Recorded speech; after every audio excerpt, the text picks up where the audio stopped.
여러분 안녕하십니까? 최근 대전에서 열린 탄핵 반대 집회에서 단상에 올라 참가자들을 격려해 비판받고 있는 서철모 대전 서구청장이 이번에는 시민 비하 발언으로 논란입니다. 사실상 내란 옹호라며 비판하는 시민들에게 사람들 수준이 이 정도밖에 안 되냐, 사법 절차가 끝나지도 않았다며 설전을 벌인 건데요. 1990년대 노동자들의 투쟁을 다룬 독립영화 시사회에서 벌어진 일입니다. 김윤미 기자가 취재했습니다. 지난 24일 저녁 대전의 한 영화관. 스크린 앞에서 마이크를 든 남성을 향해 관객들이 비판과 항의를 쏟아냅니다. 논란이 있는 사람 데려오는 게 당연한 거야. 곧바로 관객들을 향해 수둔을 운운하며 비하하는 발언이 나옵니다. 영화를 좋아한다는 사람들 수준이 이 정도면 말이 됩니까? 발언의 주인공은 지난 주말 대전에서 열린 탄핵 반대 집회에서 단상에 올라 손을 흔들고 주먹을 쥐며 격려했던 서철모 대전 서구청장. 사실상 내란을 옹호했다며 항의하는 시민에게 따지듯 설전을 벌입니다. 어떻게 내란 방조했다고 얘기할 수 있어요? 사법 절차 끝나지도 않았고. 이런 발언에 관객석에서도 큰 소리가 나옵니다. 영화를 사랑하는 사람 모욕하지 마세요. 다음 달 개봉을 앞둔 독립영화 특별상영회와 함께 진행된 대전 영화인협회장 취임식에 서 구청장이 축사하러 왔다가 벌어진 일입니다. 내란 동조하고 방조하는 저런 사람의 축사는 듣기 싫다. 그랬더니 대뜸한다 소리가 나를 불러놓고 영화인들의 수준이 겨우 이거냐라는 반응이 돌아왔고. 해당 영화는 1990년대 대학 노래패와 연대해 공장 노동자들이 생존을 위해 벌인 투쟁 이야기를 그린 영화입니다. 전체 분량의 70%가 대전에서 촬영됐고 대학과 시민, 노동계가 장소, 단역 출연 등을 도맡은 만큼 완성작을 선보이는 자리였습니다. 화가 난 관객들은 자리를 박차고 나갔습니다. 비판의 말에 오히려 더 면박을 주고 자기의 행동이 정당했다라는 식으로 얘기를 하는 거를 듣고 도저히 그 자리에 있을 수가 없었습니다. 조국 혁신당이 시민들을 비하하는 오만한 태도라고 강하게 비판하며 사과를 촉구한 가운데 서 구청장은 입장을 밝히지 않겠다고 했습니다. MBC 뉴스 김윤입니다. 충남대 민주동문회가 성명을 내고 지난주 보수 성향 개신교 단체가 대전에서 개최한 탄핵 반대 집회에서 무대에 올라 인사한 이장우 대전시장과 서철모 대전 서구청장 등을 규탄했습니다. 동문회는 내란으로 영구 독재를 꿈꿨던 윤석열의 벗인 이장우 시장과 서철모, 최춘규, 박희조 구청장, 조원희 대전시 의회 의장은 대전 시민을 대표할 자격이 없다며 즉각 물러나야 한다고 주장했습니다.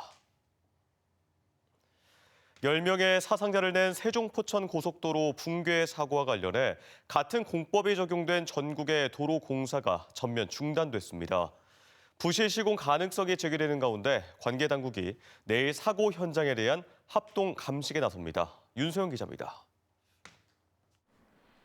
세종 천안 고속도로 교량 건설 현장. 48m의 교각 위 콘크리트 구조물을 옮기는 빨간색 이동 장치가 덩그러니 놓여 있습니다.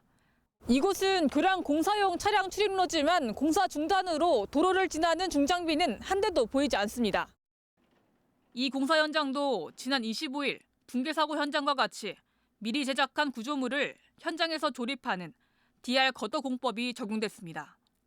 혹시 모를 추가 피해를 막기 위해 정부는 같은 공법이 사용된 전국의 교량 공사 현장 3곳에 대해 공사 중지 명령을 내렸습니다.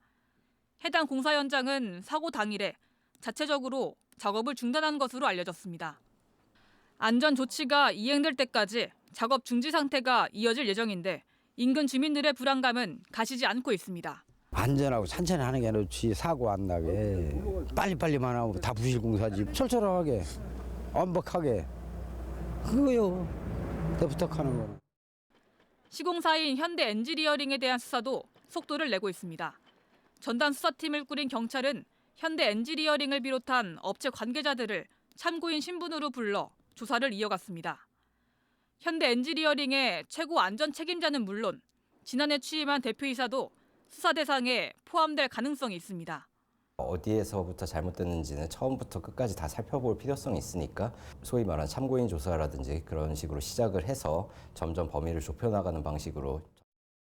해당 공사를 발주한 한국도로공사 역시 중대재해처벌법 시행 이후 약 3년 만에 처음으로 수사를 받게 됩니다. 이번 사고 후속 조치로 고용노동부는 현대 엔지니어링이 시공 중인 도로와 철도, 굴착공사 건설 현장 22곳에 대해 산업안전감독을 실시하기로 했습니다. 또 다리 간 거리가 50m 이상인 전국 349개 교량을 긴급 점검할 계획입니다. 경찰과 국립과학수사연구원, 산업안전공단 등 5개 기관은 내일 오전 사고 원인 규명을 위한 합동 감식에 나섭니다. MBC 뉴스 윤소영입니다. 세종 포천 고속도로 교량 붕괴 사고로 10명의 사상자가 발생한 가운데 대전 중구 민주당 박용갑 의원이 사망 사고를 낸 건설사 명단을 국토부가 공개하도록 하는 관련법 개정안을 발의했습니다. 앞서 국토부는 지난 2019년부터 2023년까지 해마다 사망 사고가 발생한 100대 건설사 명단을 공개했지만 건설업계로부터 법적 근거가 없다는 항의가 잇따르자 지난해부터 공개하지 않았습니다. 한편 국토부 자료에 따르면 지난해 시공능력평가 상위 20위 건설사들의 공사 관련 사상자는 사망자 35명을 포함해 모두 1,868명으로 조사됐습니다. 독립기념관이 3.1절을 앞두고 조선어학회에서 활동한 독립운동가 이강래 지사의 활동자료 원본을 공개했습니다. 민족어를 보존하겠다는 큰 뜻 아래 일제강점기, 한국전쟁 같은 어려운 시기를 견뎌낸 선생의 삶이 12.3 비상계엄으로 갈라진 지금의 우리에게 큰 울림을 전합니다. 문은선 기자가 보도합니다. 우리는 반드시 우리말 사전을 완성할 것입니다. 우리말 사용이 금지됐던 일제강점기. 우리말 사전 만들기에 나섰던 조선어학회 이야기를 담은 영화 말모입니다. 독립운동가 이강래 지사는 조선말 큰 사전 편찬의 시작이었던 조선어학회 33명 중 한 명으로 한글 말살을 꾀했던 일제위에 체포돼 갖은 고초를 겪었습니다. 33인이 거기서 같이 고생을 하셨거든요. 한글을 통한 독립운동을 하셨다는 그 뜻을 아들한테 알려주기 위해서 그런 말씀을 하신 게 아닌가. 민족의 정신인 말을 지키는 것이 나라를 지키는 길이라 믿었던 선생. 일제강점기에 이은 한국전쟁까지 모진 시기를 견뎌내며 민족의 어린 국어 교육을 시대적 사명으로 끌어안았습니다. 조선어 문법 체계의 그런 작성이라든지, 그다음에 조선어의 그런 민족으로서의 조선어의 보전, 이거를 위해서 많은 순환과 어려움을 겪었음에도 불구하고 이것을 작업을 절대 포기하지 않고 한 길을 걸었다는 점을 주목을 했고요. 독립기념관은 3.1절을 앞두고 교육자로서 선생을 확인할 수 있는 졸업 증서를 비롯해 일제강점기부터 광복 후까지 선생의 우리말 보전과 교육 활동을 담은 자료 원본을 처음 공개했습니다. 보물로 지정된 조선말 큰사전 원고는 독립기념관에서 소장하고 있습니다. 선생의 우리말 보전 노력은 큰아들에 이어 손녀, 손녀 사이까지 한글학자로 3대에 걸쳐 이어지고 있습니다. AI 열풍으로 사실은 이쪽 국어 쪽 분야의 교육이 축소되고 있거든요. 기술 발달이 되더라도 언어 교육이라든가 이런 국어 쪽 교육을 좀 수호를 해야겠다 이런 생각을 좀 하고 있고. 동지들과 사상적으로는 달랐지만 민족어를 보존하겠다는 큰 뜻 아래 통합의 길을 걸어간 선생의 문화투쟁 역사는 12.3 비상계엄으로 갈라진 지금의 우리에게 무엇보다 큰 울림을 전합니다. MBC 뉴스 문은선입니다. 3.1절을 앞두고 독립운동가 후손들이 뉴라이트 인사로 지목된 김형석 독립기념관장을 만나 사퇴를 촉구한 것으로 알려졌습니다. 독립기념관 등에 따르면 지난 25일 이재만 지사 후손인 이혜석 씨 등 독립운동가 후손 6명이 김 관장과의 면담에서 헌법재판소에서 윤석열 대통령의 탄핵이 인용되면 스스로 사퇴하는 게 가장 아름다운 퇴장이라며 퇴진을 종용했습니다. 이에 대해 김 관장은 사퇴 의사가 없는 것으로 전해졌습니다. 지난해 7월 집중호우로 인해 교각이 내려앉은 대전 유등교를 대체할 가설교량이 내일부터 양방향 왕로 6차로로 전면 개통합니다. 이에 따라 대전 태평교와 도마교를 우회 운행하던 시내버스 20개 노선이 가설교량을 통해 정상 운행돼 해당 구간 차량 정체가 해소될 전망입니다. 대전 유등교 가설교량은 총 78억 원을 투입해 지난해 11월 착공했으며 약 3개월간 공사 끝에 완공됐습니다. 항체 치료제로 널리 알려진 국내 바이오 기업 셀트리온이 충남 예산에 의약품 생산 공장을 세우기로 했습니다. 2028년까지 3천억 원을 투자해 내포 신도시 농생명 융복합 클러스터에 들어서는데 침체된 지역 경제를 살릴 촉매가 될 수 있을지 기대를 모읍니다. 최기웅 기자입니다. 지난해 국내에서 처음으로 의약품 한 종류 매출이 1조 원을 돌파한 바이오 기업 셀트리온이 예산에 둥지를 틉니다. 셀트리온은 충남도와 법적 구속력을 가진 투자 합의 각서를 맺고 예산군 삽교읍에 바이오 의약품 생산 공장을 세우기로 했습니다. 셀트리온 예산 공장은 3천억 원을 투자해 오는 2028년 준공 예정입니다.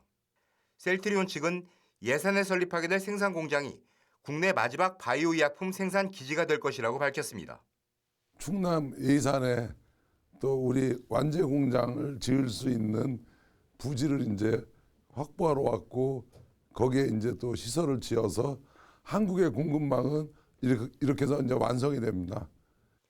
셀트리온 예산 공장이 자리할 내포 농생명 융복합산업 클러스터는 예산군 삽교읍 일대 166만 6천 제곱미터 규모로 산업단지와 스마트팜, 그린바이오 벤처 캠퍼스 등도 2027년까지 자리 잡게 됩니다. 대기업들을 유치하면서 미래 신산업을 육성해 왔는데요. 부족했던 이 바이오 분야가 성장을 할 수 있고 또 충남의 그런 이 바이오 산업의 미래를 그려나갈 수 있다고 생각을 합니다. 충남도는 충남개발공사 등과 함께 토지 매입과 기반시설 공사를 2027년 상반기까지 마치고 공장 신설 인허가도 신속하게 지원하기로 했습니다. 바이오 업계의 최고의 기업이 이 예산에 정착할 수 있도록 최선을 다하겠습니다. 대내적인 악재로 생기를 잃어가고 있는 지역 경제에 바이오 산업을 통한 새로운 성장 돌파구가 마련될 수 있을지 주목됩니다. MBC 뉴스 최기웅입니다. 일면식도 없는 40대 남성을 살해한 혐의로 1심에서 징역 30년을 선고받은 김명현에 이어 검찰도 1심 판결에 불복해 항소했습니다. 지난 24일 피고인 측의 항소장 제출에 이어 이튿날에는 1심에서 무기징역을 구형했던 검찰도 항소장을 제출하면서 대전 고등법원에서 항소심이 진행될 예정입니다. 김 씨는 지난해 11월 서산의 한 주차장에서 차량에 탑승해 대리기사를 기다리던 40대 남성을 살해한 뒤 시신을 유기한 혐의로 기소돼 1심에서 징역 30년을 선고받았습니다. 친아버지가 지적장애가 있는 딸을 상대로 수년간 성폭력을 저지른 사건을 다룬 대전 MBC의 단독 보도 이후 경찰이 해당 친부를 성폭력 처벌법상 강간 등의 혐의로 구속 송치했습니다. 이 친부는 딸이 초등학교 5학년이던 지난 2014년부터 10여 년 동안 딸에게 수차례 성범죄를 일삼은 혐의를 받고 있으며 경찰 조사에서 모든 혐의를 인정했습니다. 오늘 새벽 3시 50분쯤 천안시 목천읍의 한 15층짜리 아파트 10층에서 불이 나 집 내부를 모두 태워 소방서 추산 4,900만 원의 재산 피해를 낸 뒤 40분 만에 꺼졌습니다. 불이 나자 거주자 2명이 대피하다 연기를 마셨고 인근 병원으로 옮겨졌으며 경찰과 소방당국은 현관에 있던 전동 휠 배터리에서 불이 난 것으로 보고 정확한 화재 원인을 조사하고 있습니다. 세종시가 지방자치회관에서 행정수도와 자치분권 개헌 토론회를 열고 행정수도 완성을 위한 개헌 공감대를 확산했습니다. 기조 강연에 나선 김수는 서울대 교수는 행정수도 개헌과 세종시법 전부 개정 논의의 필요성, 지방시대의 세종시 발전 전략 등을 제시했습니다. 이 자리에서 최민호 시장은 세종시를 행정수도로 조속히 결정하고 지위를 부여해 여기에 알맞은 콘텐츠를 채워 넣은 것이 대한민국의 미래를 약속하는 일이라고 강조했습니다.